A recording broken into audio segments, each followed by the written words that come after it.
ओम श्री गुरुदेव दत्त, श्री स्वामी समर्थ. तर आपण अक्षय तृतीयेबद्दल माहिती पाहणार आहोत. तर अक्षय तृतीया ही 3.5 मुहूर्तांपैकी एक मुहूर्त मानला जातो. तर या दिवसाला खूप अनन्यसाधारण महत्त्व आहे.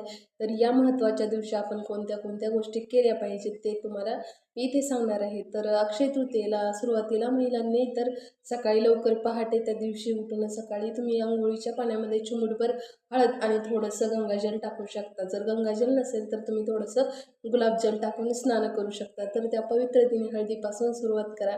तर अंघोळ झाल्यानंतर सकाळी स्नान करून जेव्हा तुम्ही दारामध्ये दिवा लावाल, तेव्हा जेव्हा तुम्ही तो पहाटेचा किंवा सकाळचा जेव्हा दारामध्ये दिवा लावाल, सुरुवातीला हळदीचं लेपन करायचं आहे उंबऱ्यावरती.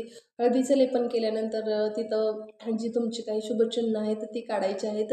त्यानंतर दारासमोर छोटीशी का होईना रांगोळी काढायची आहे आणि रांगोळी काढल्यानंतर तुम्हाला एक मातीचं त्या दिवशी मातीच्या कोणत्याही भांड्याला जास्त महत्त्व दिलेलं आहे. कारण की आपण जसं बघतो की पितरांना की करा केळी नाही का मातीच्याच भांड्यामध्ये त्यांना जल दिलं जातं. तर त्या दिवशी मातीला जास्त महत्त्व दिलेलं आहे मातीच्या भांड्यांना. तर त्या दिवशी तुम्ही मातीची पंती का होईना एक पंती भरून त्यामध्ये तांदूळ ठेवायचे आहेत आणि त्या तांदळावरती तुम्ही 2 लवंग आणि 2 कापूर ठेवून उंबऱ्यावरती एका साईडला ठेवून द्यायचे आहेत एखाद्या चिन्हावरती.